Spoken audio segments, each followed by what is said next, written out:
Business Challenge, le magazine de l'économie et de l'entreprise. Chers téléspectateurs, c'est un grand plaisir pour moi de vous retrouver à nouveau pour cette édition Business Challenge, pour la présentation de l'émission Business Challenge. Une édition que nous allons consacrer entièrement à la loi des finances 2025. Dans nos précédents numéros, nous en avons déjà parlé, mais cette fois-ci, exclusivement, l'émission est consacrée à la loi des finances 2025, notamment les dispositions fiscales nouvelles qui existent dans cette loi des finances. Chers téléspectateurs, pour parler de la loi des finances, nous allons partir pour un micro-trottoir réalisé par l'équipe de Business Challenge et qui a donné la parole aux commerçants ambulants, aux marchands, aux citoyens, acteurs économiques, agents économiques qui s'expriment sur leur niveau de connaissance de la loi des finances et surtout sur comment est-ce que cette loi des finances doit être vulgarisée pour qu'elle soit mieux appropriée par toutes les franges de la population. Comme vous le savez, la loi des finances organise les dépenses et les recettes de l'État sur une année. Et comme nous sommes dans un contexte de souveraineté, de plus en plus, le budget de l'État va être financé par nos ressources propres, c'est-à-dire par l'effort de chaque citoyen et de chaque citoyenne à travers l'activité économique que la personne exerce. Et puisque chacun va contribuer au financement du budget de l'État, il est important que chaque citoyen comprenne ce que c'est que la loi des finances et quelles sont ses obligations vis-à-vis de la mobilisation des ressources de l'État. Et aussi quels sont les droits qu'il a lorsqu'il participe au financement du budget de l'État. Et c'est dans cet esprit que nous avons sondé quelques commerçants pour savoir quel est leur niveau de connaissance de la loi des finances, qu'est-ce qu'ils en savent réellement, et surtout comment est-ce que l'État, l'administration, surtout l'administration fiscale, doit mieux s'organiser pour que la loi des finances et les dispositions fiscales soient accessibles au plus grand nombre des Nigériens. Vous allez suivre ces micro-trottoirs qui ébauchent de ce travail d'envergure nationale qu'il faut mener. Na samu labarin doka saboda danga kwanaki sun kace za su raba wasu na'urori. J'ai entendu parler de cette loi. D'ailleurs, nous allons bientôt recevoir des machines afin de quantifier nos recettes journalières. De ce fait, d'autres personnes ont déjà commencé à les utiliser. Pour mon cas, je n'ai pas encore commencé à subir cette loi. Vous savez, l'application d'une loi ne peut pas être approuvée par tous. Certains l'approuvent et d'autres pas. Mon souhait est que Dieu fasse le meilleur pour nous.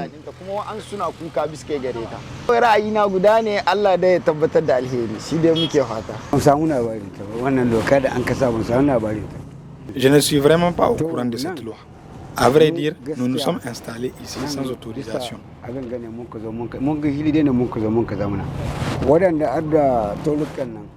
Ceux-là qui ont les kiosques sont en règle.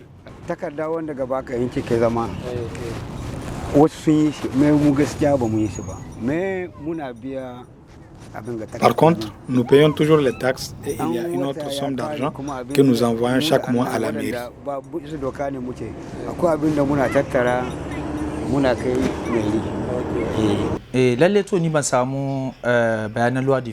Franchement, je n'ai pas eu d'informations sur la loi des finances.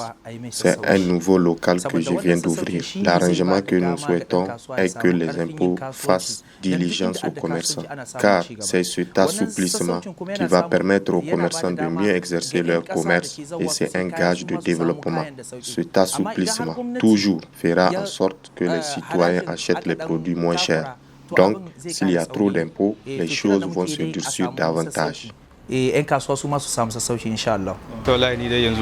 Présentement, je n'ai aucune information sur la loi de finances. Tout ce que je sais, chaque fois, nous versons de l'argent à la mairie. Pour ce qui est d'une nouvelle loi, je ne suis vraiment pas au courant. En tout cas, en ce qui me concerne, je n'ai pas eu d'informations.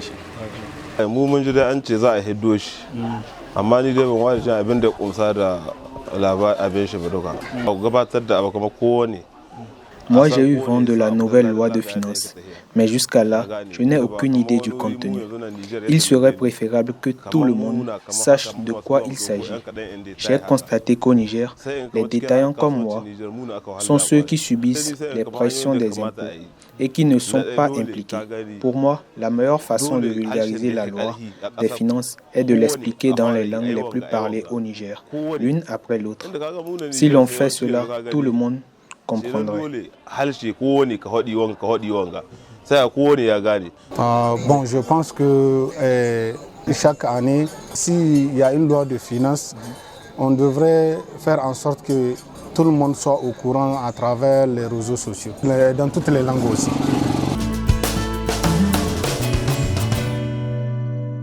Dans la deuxième partie de cette édition, toujours parlant de la loi des finances, nous allons partir à la Chambre de commerce et d'industrie du Niger. C'est une tradition pour la Chambre de commerce et d'industrie du Niger. À chaque adoption de loi des finances, la Chambre de commerce organise des séances de sensibilisation et de vulgarisation de la loi des finances. Business Challenge a participé à une de ces séances où les commerçants, les entrepreneurs ont évoqué un certain nombre de préoccupations liées aux dispositions fiscales de la loi des finances 2025. Nous allons partir au cœur des échanges tout de suite. La publication des 2 circulaires de janvier et février 2025 s'étant suivie par la tenue d'une deuxième séance de sensibilisation et d'information sur les nouvelles mesures fiscales contenues dans la loi de finances 2025 applicable au Niger le 4 février 2025 à Niamey. Cette séance a été organisée par la Chambre de commerce et d'industrie du Niger, CCIN, à travers le Centre de gestion agréé de Niamey, en collaboration avec le cabinet fiduciaire, conseil et audit, et a vu la participation de plusieurs opérateurs économiques de divers secteurs d'activité, des fiscalistes, des experts comptables, mais aussi de porteurs de projets. Elle a aussi servi de cadre d'échange sur les dispositions de la loi de finances qui enregistre 3 033 milliards de francs CFA de ressources totales composées de 50,49% de ressources internes, 49,51% de ressources externes, dont 35,44% d'emprunts. Quand vous payez pas un chèque, un montant de 3 millions et plus, on ne vous autorise pas à déduire la TVA. L'administration a renoncé à cette interdiction et donc actuellement on a le droit de pouvoir payer un peu la TVA, même sur ce montant-là. Les droits d'accise, ils sont passés donc à des chiffres plus élevés qu'auparavant. On doit signaler que l'eau minérale fait partie maintenant et elle est à 15%. Le sachet plastique est à 10%. Et les voitures, ce n'est plus celles qui font 13 chevaux et plus qui font, c'est toutes les voitures importées, les voitures de tourisme, les véhicules de tourisme qui sont concernés par un taux de 5% au lieu de 10% d'avant. Après lecture des nouvelles dispositions de la nouvelle loi de finances, le chef service législation de la Direction générale des impôts a apporté des précisions sur les articles qui nécessitent plus d'éclaircissement aux acteurs économiques. C'est qu'une taxe d'apprentissage. C'est juste la base qui a changé et c'est parti des débats. Une dépense ne s'applique pas sur l'impôt même, mais c'est sur la base. Donc il fallait changer la règle. L'abattement, c'est jusqu'à 40%. Nous, on s'est amusé à faire la même chose. Jusqu'à 40% des dépenses de frais de formation, on retombe dans le même montant d'impôt à payer. Si vous atteignez 40%. La rencontre a été une occasion pour les opérateurs économiques de soulever leurs inquiétudes et incompréhensions vis-à-vis de cette nouvelle loi de finances à travers des échanges directs avec les agents de la DGI.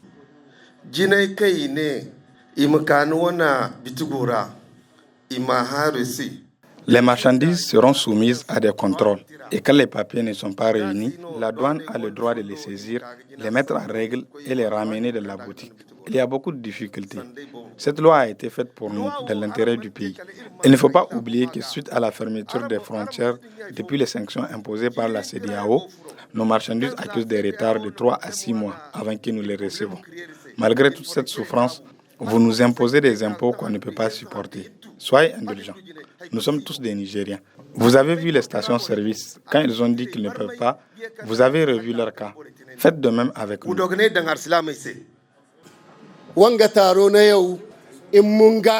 Cette rencontre, si nous avons bien compris, en tant que concernés directs, nous n'avons pas eu connaissance du projet de la loi des finances 2025. Vous avez juste fait le travail et vous êtes venus ici pour nous informer du contenu. Chaque année, c'est comme ça que vous procédez. Et à mon sens, ce n'est pas normal. Nous, acteurs économiques, sommes les concernés directs de ce projet parce que c'est sur nous que la loi des finances s'applique le plus. À mon avis, nous devrions aussi être impliqués dans le processus d'élaboration de ce projet pour que nous aussi, nos préoccupations soient prises en compte. Pourquoi vous n'avez pas fait ça? Dans tous les pays du monde, nous savons que l'économie est le secteur sur lequel une attention particulière est portée. Mais ici au Niger, les commerçants sont les plus lésés. Il faudra que vous écoutiez nos préoccupations et nous vous suivrons. La mise en vigueur de chaque loi a des conséquences sur une partie de sa cible. Ces nouvelles dispositions n'en font pas exception. Nous avons été appelés ici pour recevoir d'amples explications sur la loi de finances 2025. Nous avons bien écouté et bien compris. Seulement, il y a quelques contenus que nous n'approuvons pas, car nous ne pouvons pas les supporter. Depuis le 26 juillet 2023, les commerçants souffrent.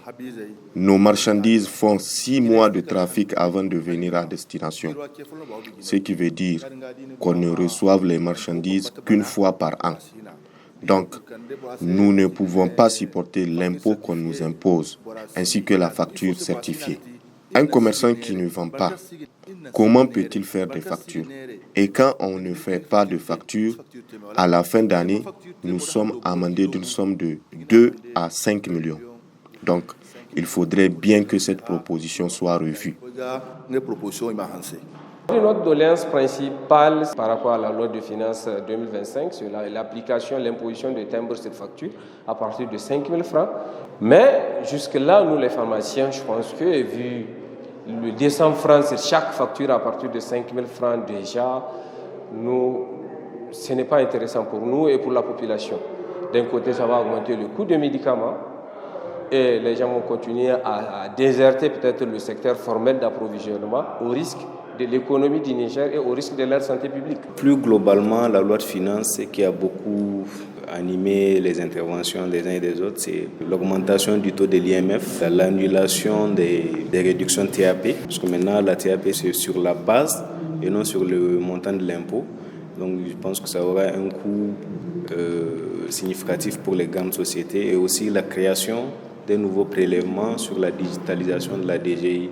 Beaucoup estiment que ça va être un peu cher pour les grandes et puis ça vise que les entreprises gérées à la direction des grandes entreprises.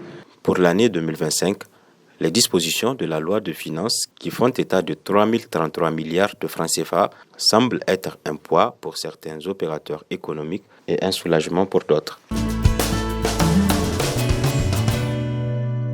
Toujours parlant de la loi des finances, dans la dernière partie de cette édition consacrée à la loi des finances, nous allons donner la parole à un expert comptable. Il s'agit du directeur du cabinet SCA, Stratégie Conseil Afrique, qui revient sur 3 grandes dispositions de la loi des finances, notamment sur le volet fiscal. Il nous analyse les enjeux aujourd'hui liés à l'impôt sur les sociétés, à l'impôt minimum forfaitaire, mais aussi à l'impôt sur les traitements des salaires par rapport à ces différents impôts. Et si vous êtes dirigeant des PME, surtout une PME qui veut avoir une bonne orthodoxie fiscale, il est important de s'intéresser aux dispositions fiscales et surtout connaître convenablement ses obligations fiscales en tant que PME. Cela éviterait des difficultés avec les impôts ou alors souvent des redressements fiscaux qui peuvent faire très mal à l'entreprise. Suivons l'analyse et le commentaire de notre consultant expert comptable, Boukar Moussa. À tout de suite.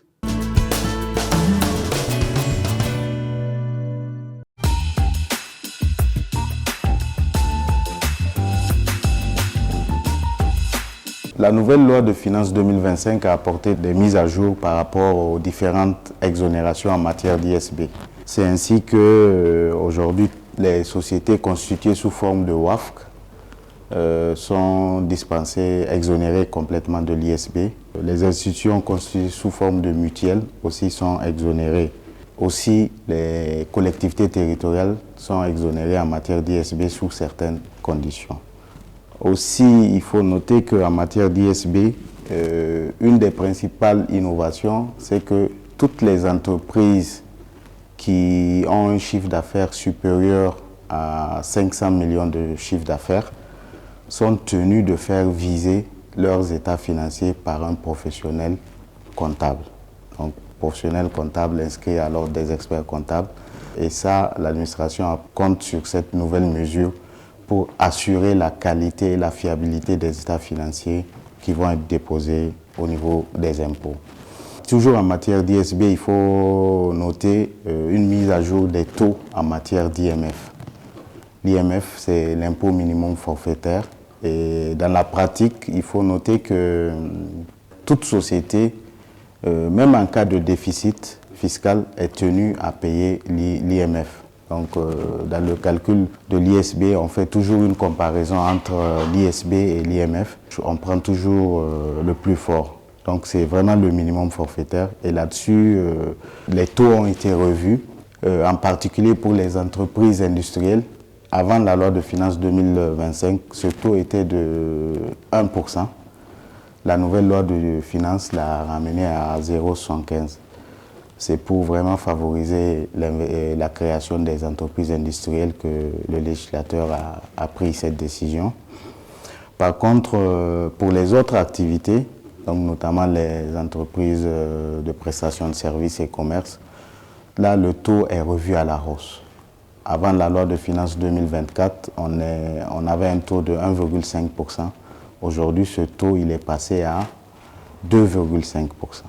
Maintenant, pour les entreprises qui calculent l'IMF sur la base de la marge brute, ils sont passés de 3% à 5%.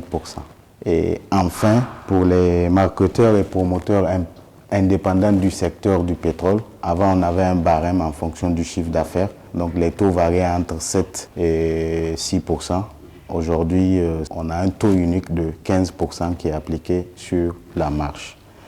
Une autre disposition très très importante, c'est la suppression de la dispense de précompte ISB.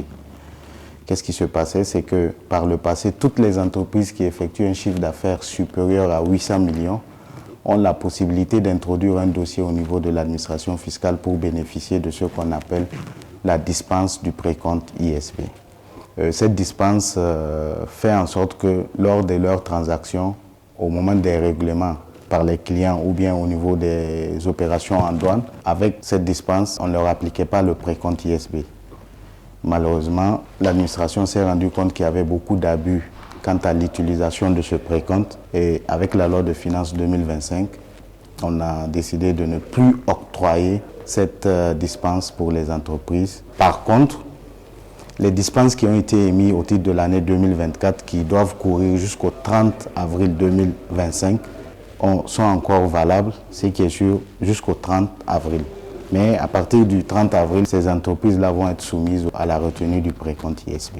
Et le dernier point concernant l'impôt sur les bénéfices, c'est que les ventes de recharge de téléphonie et les factures émises par l'administration publique et les collectivités territoriales sont exonérées du précompte ISB.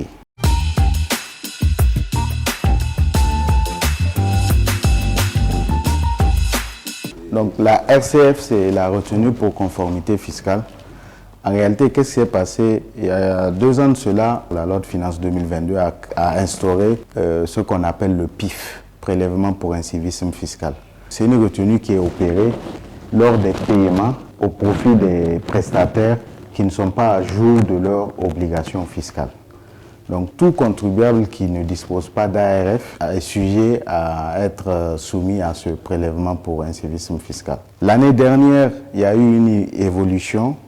La loi de finances 2024 a apporté une précision en disant que tous les contribuables qui sont soumis au régime réel, donc qui disposent des NIF R et S, n'étaient pas soumis à ce prélèvement. Bon, apparemment, il y a eu beaucoup de... Le terme même incivisme fiscal dérangeait les contribuables et l'administration a pris bonne note parce que dans les commentaires de l'administration, ils ont dit que le terme incivisme fiscal présentait un caractère péjoratif. Donc, ça a été remplacé par le mot retenue pour conformité fiscale. Donc, cette retenue pour conformité fiscale-là, elle a les mêmes caractéristiques que le prélèvement pour incivisme fiscal. C'est juste qu'il y a eu des modifications et des précisions qui ont été apportées. Le taux reste le même. Le taux, il est à 10% du montant de la prestation. Tous les contribuables qui sont gérés par la direction des grandes entreprises ne sont pas soumis à cette retenue pour un prélèvement pour incivisme fiscal. Et la principale innovation de cette retenue, c'est que à un moment donné, si un contribuable a fait l'objet de cette retenue-là, au cas où elle se met à jour au cours de la même année, elle peut déduire cette retenue-là qui lui a été effectuée dans le cas où il se met à jour. Et aussi, l'innovation, c'est que cette retenue peut être opérée au niveau de la douane pour le compte de la DGI.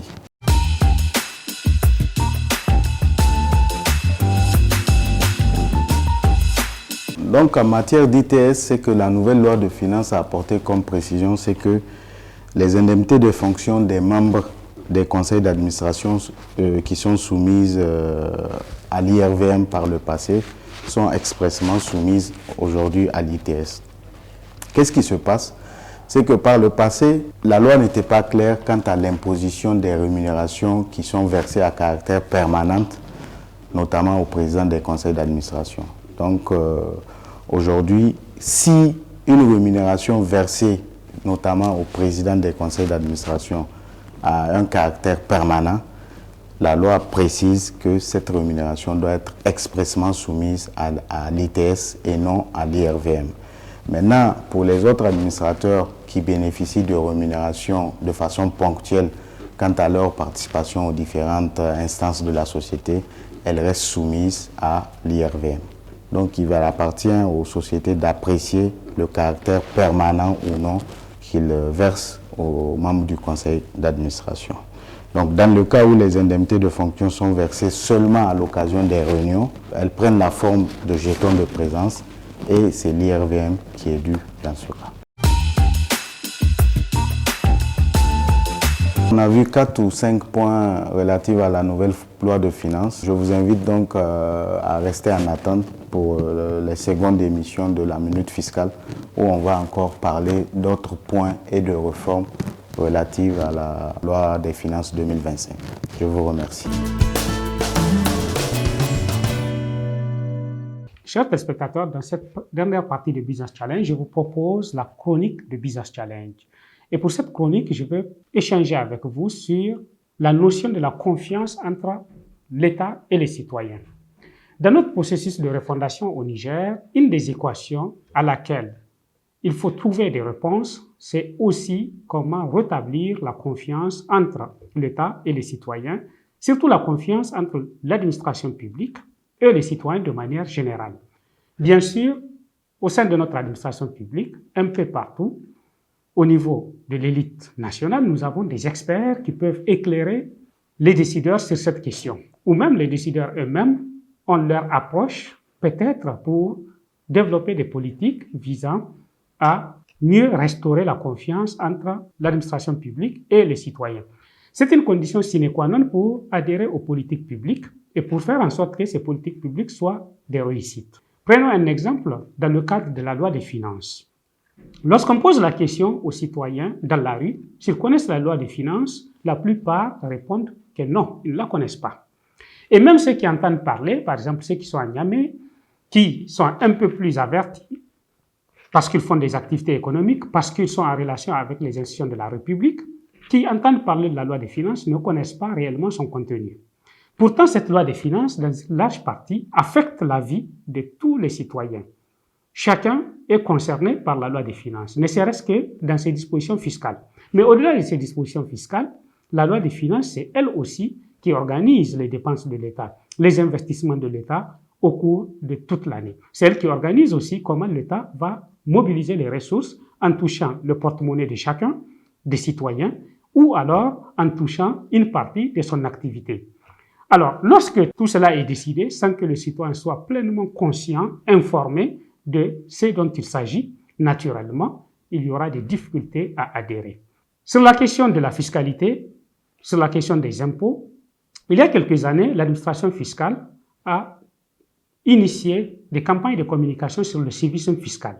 Cette campagne visait à informer les citoyens, à l'éclairer sur les tenants et les aboutissants de l'impôt. Pourquoi il faut payer l'impôt et comment le payer. Une telle campagne devrait continuer. Mais le grand défi, ce n'est pas seulement de la continuer, c'est de la faire dans un langage accessible au plus grand nombre.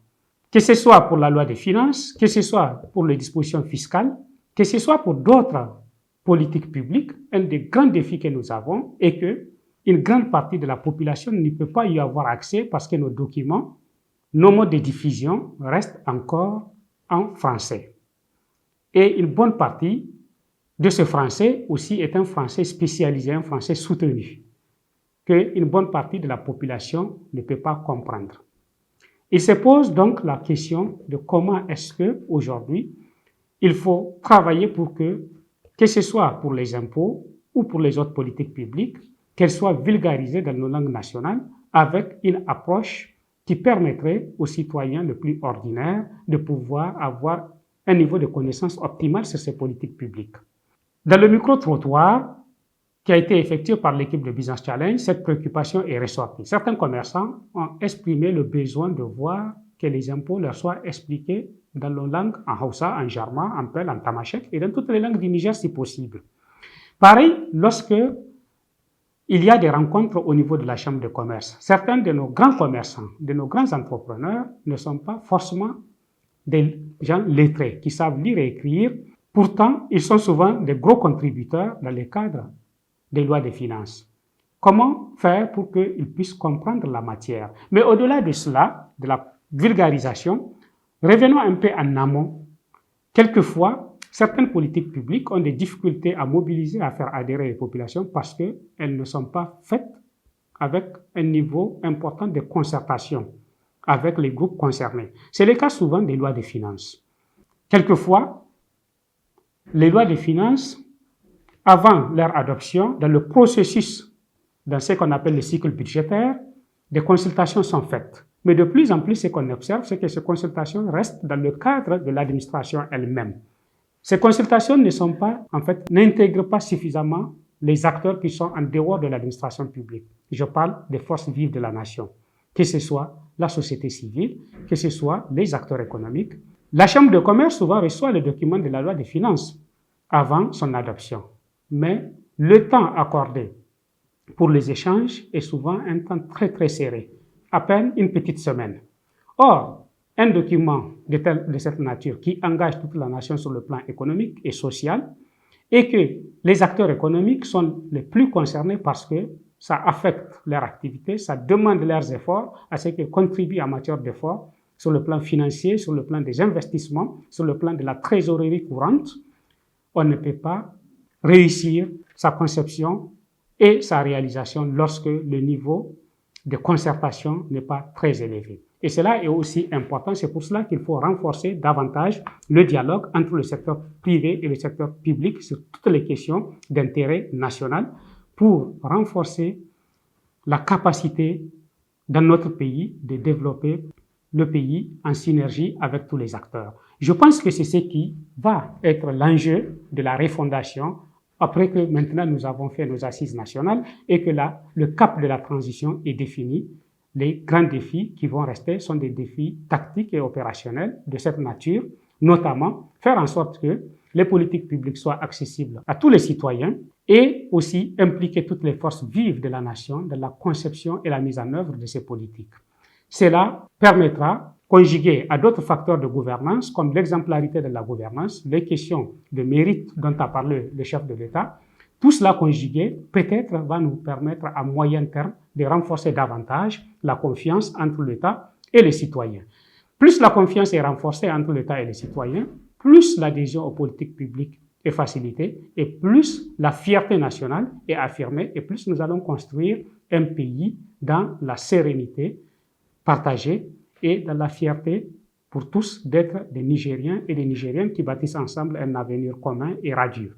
Voilà ce que je vous propose, chers téléspectateurs, comme analyse, comme chronique. Et j'espère que vous tirez profit de ces opinions que je partage avec vous dans Business Challenge. Comme vous le savez, nous pouvons nous retrouver sur les réseaux sociaux pour continuer les échanges à travers cette chronique ou toutes les autres parties de Business Challenge. Et sur Télé Sahel, le rendez-vous sera dans 2 semaines pour une nouvelle édition. Bonsoir.